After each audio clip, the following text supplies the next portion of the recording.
Shri V Wasif, കടുത്ത ഭരണവിരുദ്ധ വികാരം പ്രതിഫലിക്കും പാലക്കാട്ട്. അവിടുത്തെ നെൽകർഷകർ, അവിടുത്തെ നാളികേര കർഷകർ, അവരുടെയൊക്കെ ഏറ്റവും അടിസ്ഥാനപരമായ പ്രശ്നങ്ങൾ, അവിടെ പെൻഷൻ വാങ്ങുന്ന ആളുകളുടെ പ്രതിഷേധം, ഇതൊക്കെ അവിടെ ഉണ്ടാകും എന്നുള്ളതാണ് BJPയുടെ ആരോപണം.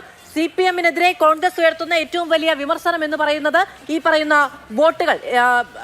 വോട്ട് ഭിന്നിപ്പിക്കുന്നതിനുള്ള നിലപാട്, മതേതരത്വവുമായി ബന്ധപ്പെട്ട വോട്ടുകൾ ഭിന്നിപ്പിക്കുന്നതിനുള്ള നിലപാടാണ് CPM സ്വീകരിക്കുന്നത് എന്നുള്ളതാണ്.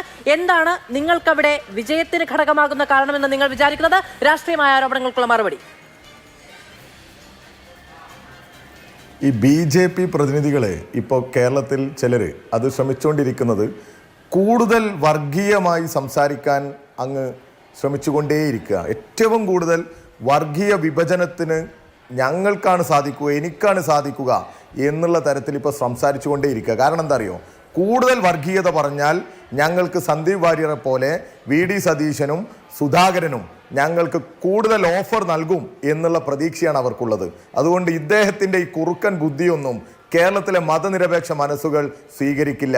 വഖഫ് പ്രശ്നമൊക്കെ ഏറ്റവും സമാധാനപരമായി ഈ നാട് ആഗ്രഹിക്കുന്നത് പോലെ ഈ കുറുക്കൻ്റെ കൗശലത്തെ എല്ലാം അതിജീവിച്ചുകൊണ്ട് ജനാധിപത്യ മര്യാദകൾ പാലിച്ചുകൊണ്ട്, അത് ദേവസ്വത്തിൻ്റെ ഭൂമിയും മനുഷ്യരുടെ ഭൂമിയും വഖഫിൻ്റെ ഭൂമിയും എല്ലാം നിയമപരമായി ഈ നാടിൻ്റെ മുന്നിൽ പരിഹരിച്ച് തന്നെ മുന്നോട്ട് പോകും. അതുകൊണ്ട് അതിൻ്റെ പേരിൽ ആ കുറുക്കൻ്റെ കൗശലമൊക്കെ അങ്ങ് കയ്യിൽ വെച്ചാൽ മതി. അത് കൂടുതൽ വർഗീയത പറഞ്ഞാൽ കോൺഗ്രസിൽ നിങ്ങൾക്ക് ഒരവസരം കിട്ടും, അല്ലെങ്കിൽ കൂടുതൽ ഓഫർ സുധാകരനോ VD സതീശനോ നൽകും എന്നുള്ള പ്രതീക്ഷയാണെങ്കിൽ അത് നിങ്ങളുടെ കയ്യിൽ തന്നെ വെച്ചാൽ മതി.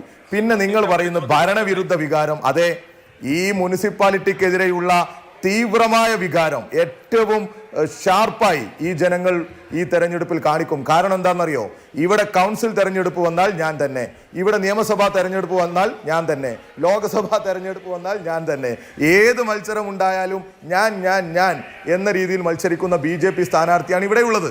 അദ്ദേഹത്തിനെതിരെ വ്യാപകമായ അഭിപ്രായ വ്യത്യാസമുണ്ട്. അതുകൊണ്ട് ഞങ്ങളെ സംബന്ധിച്ചിടത്തോളം ഒരു സംശയവുമില്ല, BJPയുടെ പൊളിഞ്ഞു പോയിട്ടുണ്ട്. അവരില്ല, അവർ രംഗത്തേ ഇല്ല. BJP അപ്പാടെ പൊട്ടിപ്പൊളിഞ്ഞു പോയി. മെട്രോമാന് കിട്ടിയ വോട്ട് എങ്ങനെയാ ഇവിടെ ഈ പറയുന്നത് പോലെ എല്ലാവരെയും വെറുപ്പിച്ച് നടക്കുന്ന ഒരു സ്ഥാനാർത്ഥിക്ക് കിട്ടില്ല. ഇവിടെ മെട്രോമാന് കിട്ടിയത് ഈ പാലക്കാട്ടെ വിദ്യാഭ്യാസത്തിന്, കഴിവിന്, പ്രാപ്തിക്ക് കൊടുക്കുന്ന വോട്ടാണ്. അത് ഡോക്ടർ സരിന് കിട്ടും.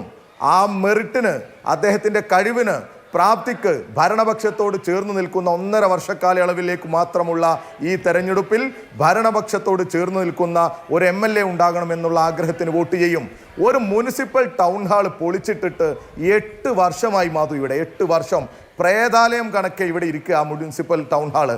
അതിൻ്റെ മുമ്പിൽ പോയിരുന്ന് ഈ പറയുന്ന തരത്തിൽ എല്ലായിടത്ത് പോയും കല്യാണപ്പുരയിൽ പോയി റീല് ചെയ്യുന്ന, റീൽസ് ഇട്ട് സെൽഫി എടുത്ത് നടക്കുന്ന ഇവിടുത്തെ MLAക്ക് ആ ടൗൺ ഹാളിൻ്റെ മുമ്പിൽ പോയി ഇതാ BJP ഭരിക്കുന്ന മുനിസിപ്പാലിറ്റി ഈ ടൗൺ ഹാളിൻ്റെ പണിയെടുക്കുന്നില്ല എന്ന് പറഞ്ഞ് ഒരു ഫോട്ടോ പോസ് എങ്കിലും ചെയ്തിരുന്നെങ്കിൽ നമുക്ക് അംഗീകരിക്കായിരുന്നു ഇദ്ദേഹത്തിന് എന്തെങ്കിലും ഒരു താല്പര്യമുണ്ട് എന്ന്.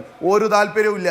ഈ മുനിസിപ്പൽ സ്റ്റേഡിയത്തിന് 45 കോടി രൂപയാണ് ഗവൺമെൻറ് അനുവദിച്ചത് ഇവിടുത്തെ മുനിസിപ്പൽ കോർപ്പറേഷന്, ഈ മുനിസിപ്പൽ സ്റ്റേഡിയത്തിന്.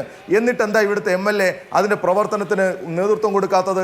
ബഹുമാന്യനായ V അബ്ദുറഹ്മാൻ സ്പോർട്സ് കാര്യ വകുപ്പ് മന്ത്രിയോട് DYFയുടെ ഭാരവാഹി എന്നുള്ള നിലക്കും ഞാനും ഡോക്ടർ സരീനുമൊക്കെ സംസാരിച്ചപ്പോൾ അദ്ദേഹം പറയാണ് 4 വർഷമായി ഇദ്ദേഹത്തിൻ്റെ പിന്നാലെ ഞാൻ നടക്കുന്നു, നിങ്ങളൊരു ഫോളോ അപ്പ് എടുക്കുക, അതിൻ്റെ ബാക്കി പ്രവർത്തനങ്ങൾക്ക് നീങ്ങ് എന്ന് പറഞ്ഞു. അവസാനം അദ്ദേഹം പറയാണ്, സരീനും ഇവിടുന്ന് ജയിച്ചു വന്നാൽ ഒരു തർക്കവും വേണ്ട, ഇത് യുദ്ധകാലാടിസ്ഥാനത്തിൽ ഞങ്ങളുടെ ഭരണം ഈ കേരളത്തിൽ ഈ ഭരണം 2ാം പിണറായി സർക്കാരിൻ്റെ അവസാനത്തിന് മുമ്പ് ഈ പ്രവർത്തനം പൂർത്തീകരിക്കുമെന്ന്.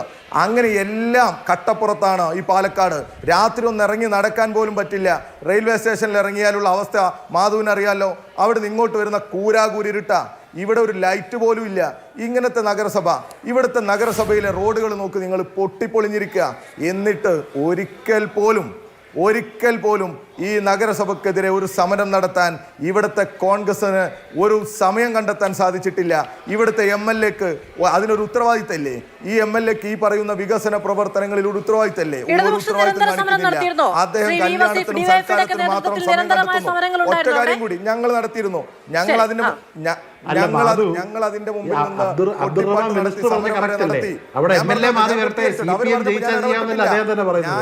നിന്ന് അദ്ദേഹം പറഞ്ഞ ക്ലിയറല്ലേ രാഷ്ട്രീയം CPM വന്നാൽ കൊടുക്കാവുന്നല്ലേ അദ്ദേഹം ഞാൻ നിങ്ങൾ പറയുമ്പോൾ ഇടപെട്ടിട്ടില്ല ശബരി. വളരെ മാന്യമായി ആണ് ഞാൻ പറഞ്ഞു പോകുന്നത്. നിങ്ങൾ പറയുമ്പോൾ വളരെ ക്ഷമയോടുകൂടി കേട്ടിരുന്നതാണ്. പിന്നെ നിങ്ങൾ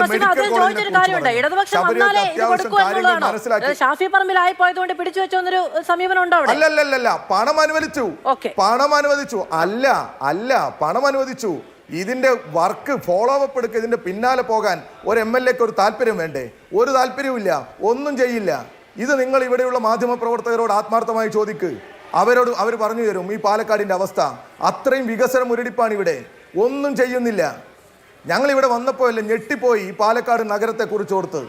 അത്രയും പ്രയാസകരമായ സാഹചര്യമാണ് ഇവിടെ, ഒട്ടും വികസനം ഇല്ല. പിന്നെ മെഡിക്കൽ കോളേജിന്റെ കാര്യം പറഞ്ഞു. ഞങ്ങളൊക്കെ പറയാറുണ്ട് ഈ കല്ലിട്ട് പോകുക എന്നുള്ളത് ഇവരുടെ ഒരു രീതിയാണ്. ഈ മെഡിക്കൽ കോളേജ് അവരുടെ കാലത്ത് തന്നെ അതിന്റെ അഫിലിയേഷൻ, പെർമനന്റ് അഫിലിയേഷൻ റദ്ദ് ചെയ്യപ്പെട്ടതാണ്. മെഡിക്കൽ കൗൺസിൽ ഓഫ് ഇന്ത്യയുടെ അഫിലിയേഷൻ ഇല്ലാത്ത മെഡിക്കൽ കോളേജിൽ നിന്ന് പഠിച്ചിറങ്ങിയാൽ യൂത്ത് കോൺഗ്രസിന്റെ പ്രസിഡന്റായ പോലെ വ്യാജ പ്രസിഡന്റ് ആകാം, എന്നാൽ വ്യാജ ഡോക്ടർ ആവാൻ പറ്റില്ലല്ലോ. ഈ കുട്ടികളെ വ്യാജ ഡോക്ടർ ആക്കാൻ പറ്റുമോ? പറ്റില്ല. മെഡിക്കൽ കോളേജിന് അംഗീകാരം പോലും ഉണ്ടായിരുന്നില്ല. ഈ ശബരി, എന്നെ കേൾക്കുന്ന ശബരി പറയട്ടെ, അവരുടെ ഭരണകാലത്ത് എത്ര കോടി രൂപയാണ് ഈ മെഡിക്കൽ കോളേജിന് അനുവദിച്ചത് എന്ന് പറയട്ടെ. മെഡിക്കൽ കോളേജിന്റെ അഫിലിയേഷനുമായി ബന്ധപ്പെട്ടുള്ള പിന്നീടുള്ള ഇവിടെ മന്ത്രിയായതിനു ശേഷമാണ് മെഡിക്കൽ കോളേജിന് ശാപമോക്ഷമുണ്ടായത്. അഫിലിയേഷൻ പോലും ഞാൻ പാലക്കാട് പോയപ്പോഴും നിരന്തരമായി അവിടുത്തെ ജനങ്ങൾ ചോദിക്കുന്ന പാലക്കാട്